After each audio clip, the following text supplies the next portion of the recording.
That was over 40 years ago, and the words still catch. Winner, winner, chicken dinner. Yeah.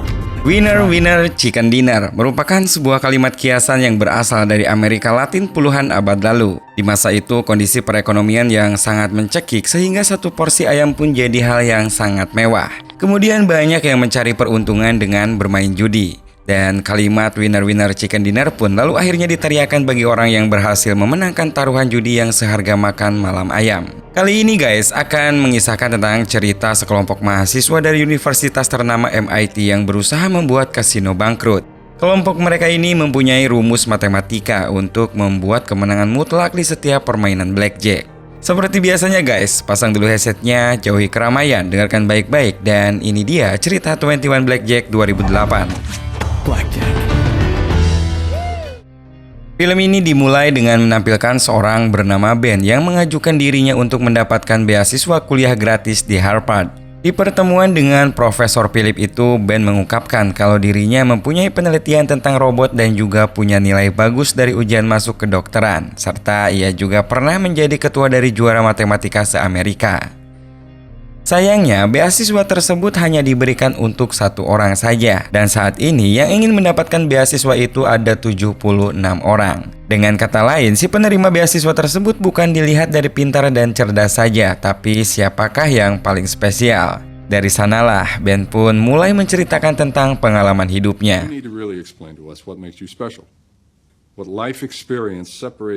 Masalah perekonomian dalam hidupnya membuat Ben harus mengurungkan niatnya untuk kuliah di Harvard dan terpaksa kuliah di MIT. Di setiap harinya, ia pun banyak meluangkan waktu untuk bekerja atau menyelesaikan proyek robot bersama teman-temannya. Ben bersama teman-temannya ini bisa dibilang mahasiswa kuper dan cupu. Mereka sering menghabiskan waktu berkumpul bertiga dan mendiskusikan mengenai proyeknya. Dan tak jarang di berbagai kesempatan Ben pun merasa iri terhadap teman-temannya yang terlihat bahagia seolah tanpa beban di hidupnya.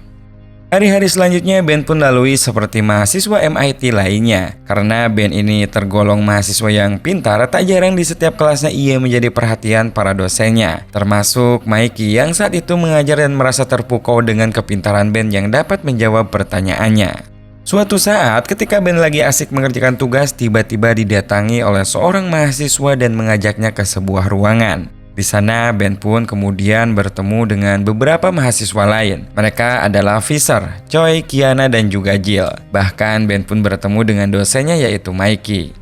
Mikey rupanya sangat terkesan dengan kepintaran Ben yang selalu ia tunjukkan ketika ia mengajar. Dan karena keistimewaan itulah, Mikey kemudian menawarkan pada Ben untuk masuk ke dalam tim mereka dan mengikuti sebuah permainan kartu bernama Blackjack di setiap minggunya. Dengan berbekal kecerdasan yang ia punya, Mikey benar-benar merasa yakin jika Blackjack bakal mengantarkan Ben pada sebuah hal yang sangat menguntungkan dan juga mengantarkannya menjadi orang yang luar biasa kaya.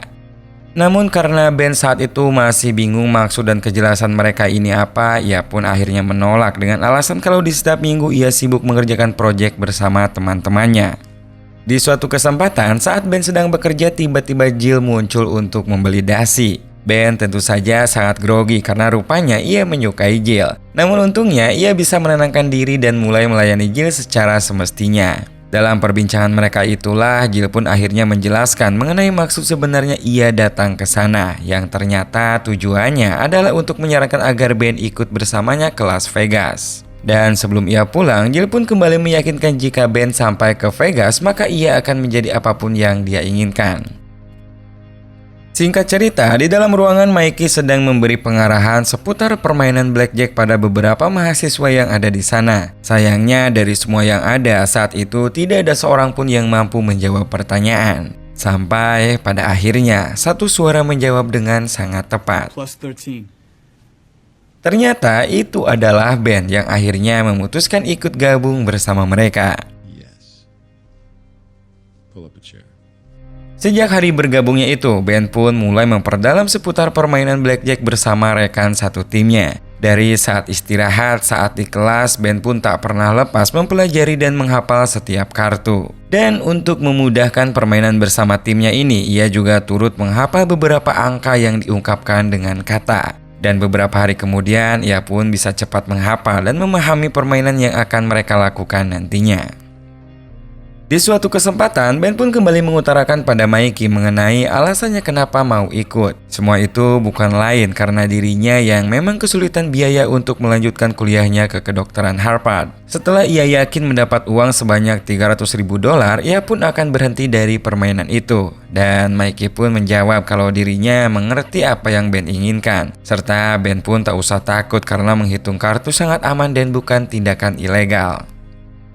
Pada suatu malam, Mikey menyuruh Choi untuk menjelaskan aturan mainnya. Jadi nantinya gini guys, dari 5 orang itu, 3 orang akan mencari meja dan mulai menghitung kartu yang keluar. Setelah semua terhitung, 1 orang kemudian akan ikut masuk bermain di sana dan membuat taruhan besar. Setelah berhasil menang dengan taruhan tersebut, maka dia akan pindah ke meja lain yang sebelumnya kartu-kartunya juga telah dihitung. Sehingga dengan sistem random tersebut mereka tak akan ketahuan. Namun jika memang terjadi masalah atau ada kelupaan menghitung kartunya, maka salah seorang akan memberi tanda untuk menghentikan taruhan dan segera keluar dari meja. Tibalah di akhir pekan, Ben pun terlihat begitu terpukau dengan megahnya kota Las Vegas yang tak pernah tidur. Sebuah kota dengan penuh puluhan kasino dan orang-orang yang punya mimpi untuk mendapatkan kekayaan dari setiap permainan yang ada di sana. Saat tiba di hotel yang cukup mewah, Mikey pun segera membagikan identitas palsu. Semua itu agar mereka terlihat cukup umur dan diperbolehkan masuk ke dalam kasino. Selain itu, di sana juga Mikey menegaskan kepada Ben agar nanti setelah masuk mereka harus tampak tidak saling mengenal. Sementara dirinya sendiri akan memandu dan mengawasi mereka di dalam permainan. Waktu yang ditunggu pun tiba. Ben terlihat mulai memperhatikan teman-temannya yang sudah lebih dulu berada di meja. Setelah ia mendapat kode, ia pun langsung turun dan memberikan taruhan besar. Kartu demi kartu pun keluar dari tangan sang bandar dan tak perlu bingung, Ben pun sudah bisa menebak di mana ia harus memasang taruhannya. Still plus 12. Blackjack. Seiring waktu berjalan, di setiap mejanya kemenangan demi kemenangan pun Ben raih dengan cukup mudah. Dan saat pagi datang, Ben pun keluar dengan kemenangan yang cukup banyak. Siangnya, Ben pun dibangunkan oleh Jill dan memberikan sejumlah uang hasil bagi rata dari pencapaian semalam. Serta ia juga memuji karena Ben tidak pernah salah menghitung kartu dan bisa mendapatkan hasil yang lebih banyak dari Fisher. Ben tentu saja sangat senang mendengar pujian dari orang yang ditaksirnya itu. Namun dia pun mengungkapkan bahwa ia hanya akan bermain sampai ia bisa membayar uang kuliahnya untuk masuk ke Harvard. Tak lama kemudian, Mikey pun kembali mengumpulkan kelimanya untuk sedikit memberi pengarahan. Di sini ia pun memuji pencapaian Ben yang sangat luar biasa dan tak pernah salah dalam menghitung. Sementara Fisher justru dapat teguran karena terus bermain ketika sudah diperingatkan untuk mundur. Malam pun tiba, Ben pun kembali mendatangi area permainan dan menunggu kode untuk memasang taruhan besar. Di sisi lain, Cole, seorang pengawas perjudian, mendapat teguran dari pemilik kasino bahwa telah lalai dalam memantau permainan dan akibatnya kasino itu pun rugi besar di malam kemarin. Setelah mereka pulang sesuai arahan dari Mikey, Ben pun sangat merahasiakan kerjaan sampingannya. Bahkan ia juga merahasiakan semua itu pada ibunya yang sebelumnya ingin memberikan uang tabungannya untuk menambah biaya masuk kuliah di Harvard. Namun Ben pun menolak uang itu dan mengatakan kalau dirinya telah mendapatkan beasiswa kuliah gratis. Mendengar hal itu, tentu saja ibunya sangat bahagia. Walau dalam hatinya Ben sedikit tak tega, tapi mengingat kini ia bisa mendapatkan uang dengan mudah, ia pun berharap uang tabungan itu akan lebih baik untuk ibunya sendiri. Begitu juga terhadap teman-temannya, rahasia itu tetap ia jaga baik-baik dan berbohong kalau di akhir pekan kemarin ia pergi ke rumah saudaranya dan lupa membawa telepon. Di akhir pekan selanjutnya, Ben pun bersama timnya kembali ke Vegas. Mereka pun bermain cukup bagus dan berhasil membawa keuntungan yang besar. Bahkan setelah beberapa kali Ben ke Vegas, ia pun tak menyangka kini tabungannya sudah mencapai $100.000, yang mana tinggal $200.000 lagi untuk bisa cukup membayar biaya kuliah. Di Boston, Ben adalah seorang mahasiswa biasa. Namun ketika ia di Vegas, apalagi saat mendapat kemenangan yang sangat besar, ia pun bersama temannya mulai berfoya-foya di sana. Belanja semua yang mereka inginkan, dari mulai tas mahal, sepatu, hingga pakaian serba mewah. Dan tidak hanya itu saja, mereka pun berjalan-jalan sambil berpesta di meriahnya Las Vegas. Namun rupanya kemenangan Ben yang beruntun itu lambat laun dicurigai oleh Cole. Ia pun bersama rekannya mencurigai kalau Ben telah menghitung setiap kartu yang ada di meja. Si pemilik kasino juga yakin kalau band ini tidak bekerja sendiri dan pasti ada orang lain di belakangnya. Dan ketika minggu selanjutnya band bersama timnya datang untuk bermain, mereka pun mulai memfokuskan CCTV-nya ke meja yang band mainkan. Dari sanalah kecurigaan mereka mulai terbukti. Di rekaman itu terlihat kalau Kiana memberikan kode agar band masuk ke permainan. Sementara itu, yang terjadi di meja Fisher yang sedang mabuk mulai terlihat mengolok-olok dan mengacaukan konsentrasinya band. Rupanya teguran Mikey yang sebelumnya itu membuat Fisher merasa tersaingi dan akhirnya keributan pun terjadi di sana. Kejadian itu tentu saja membuat Mikey emosi, bahkan ia langsung memecat Fisher dari tim. Mikey beralasan bahwa kinerja Fisher sangat merugikan dan terlihat kekanak-kanakan. Setelah semuanya beres, mereka pun kembali merayakan kemenangan dengan berpesta. Bahkan juga kini band bisa berduaan dengan Jill dan menghabiskan malamnya bersama. Saat kembali ke Boston, teman-teman band merasa kalau kini band telah benar-benar berubah. Mereka pun di sini sangat kecewa atas ketidakpedulian band terhadap proyek yang mereka kerjakan bersama-sama. Merasa hati band sudah tidak lagi ada untuk proyek itu, mereka pun akhirnya dengan berat hati memutuskan untuk mengeluarkan band. Akhir pekan pun kembali tiba, permainan kembali dilanjutkan, tapi sepertinya kejadian band dikeluarkan dari proyek oleh temannya itu membuatnya tak fokus bermain. Bahkan Jill yang sudah mengingatkan pun tak ia hiraukan dan memilih bermain di meja yang sudah tak jelas kartunya. Dan karena emosinya itulah band pun menjadi hilang kendali dan kalah besar untuk pertama kalinya. Are you out of your mind? Mikey di sini tentu saja sangat marah dan kecewa karena di malam itu ia kehilangan lebih dari $200.000 dan ia pun menuntutnya untuk membayar semua kerugian yang telah diperbuatnya. Band pun di sini tentu saja tak sanggup membayar uang itu sekaligus, apalagi harus mengorbankan uang tabungannya. Namun Mikey pun tetap kekeh dan tak mau tahu kalau band harus tetap membayar semua kekalahan tadi malam. Band yang sangat kecewa pada kelakuan Mikey akhirnya melobi para temannya untuk melanjutkan permainan satu malam lagi dan menggunakan uang mereka sendiri sebagai taruhannya. Awalnya mereka pun tak setuju, namun mendengar kalau keuntungan akan dibagi rata, mereka pun akhirnya setuju dan permainan pun kembali dilakukan. Namun rupanya saat permainan berjalan di sisi lain, Mikey ternyata memperhatikan dan mulai melaporkan kecurangan band pada pihak pengawas kasino. Cole yang memang sudah curiga dari awal sontak saja langsung bergerak cepat untuk menangkapnya. Di sana band pun langsung diinterogasi bahkan dipukul habis-habisan olehnya. Hingga terbongkarlah tentang identitasnya yang seorang anak kuliahan dan bersekongkol dengan musuh lamanya selama 25 tahun yaitu Mikey. Jadi pantas selama ini Mikey tak pernah mau bermain langsung karena dirinya memang sudah diincar dan menjadi buronan pihak kasino di Las Vegas. Saat kembali ke Boston, penderitaan band tampaknya belum selesai. Dalam sebuah surat, ia pun terancam di DO dari kampusnya. Bahkan termasuk uang miliknya yang ditabung selama ini pun telah lenyap. Berbeda dengan dua teman band lainnya, mereka justru mendapatkan juara dari kompetisi proyek robot yang telah mereka rancang. Band yang memang sadar telah mengecewakan mereka, akhirnya ia pun meminta maaf dan menceritakan semua yang terjadi selama ini.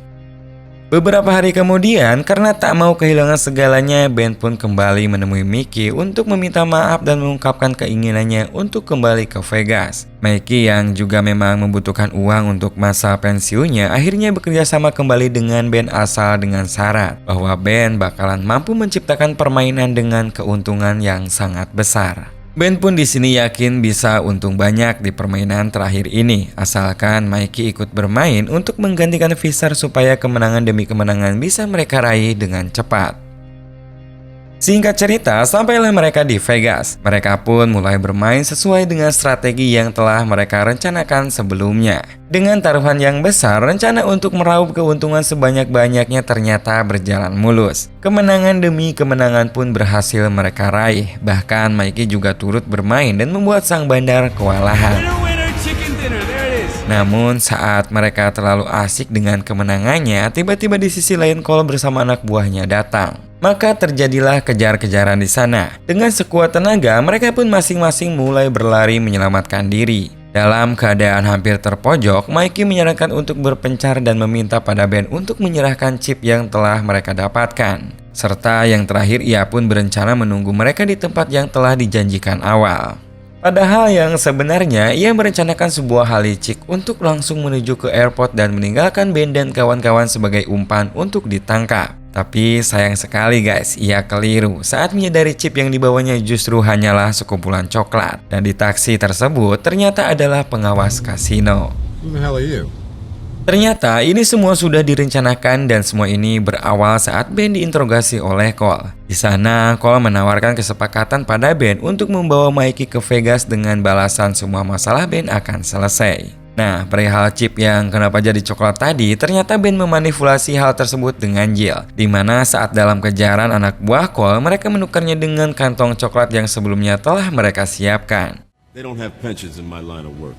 Sayangnya, saat akan pulang dan rencana sudah sukses dilakukan, si Cole malah meminta chip tersebut untuk jaminan masa pensiunnya. Di sana, ia pun mengancam akan menembak Ben jika sampai ia menolak. Namun, ternyata semua telah Ben persiapkan dengan matang. Karena di kasino itu, ternyata dua teman proyeknya ikut bermain. Setidaknya, Ben pun bisa pulang dengan sedikit kemenangan. Itulah cerita masa lalu Ben yang diungkapkan pada Profesor Philip sebagai kisah yang menurutnya paling spesial dari para kandidat penerima beasiswa lainnya. Dan menurut kalian guys, apakah Ben ini akan lolos mendapatkan beasiswa atas kisahnya tersebut?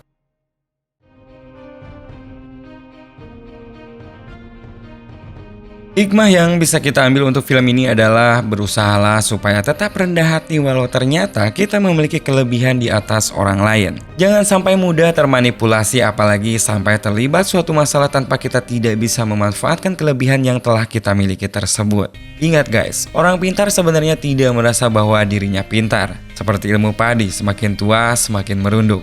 Dan satu lagi, judi hanya akan merenggut semua yang kita miliki, bukan memberi apa yang ingin kita miliki. Terima kasih banyak sudah menonton video kali ini guys. Semoga terhibur dan sampai jumpa lagi di video 7 menit selanjutnya.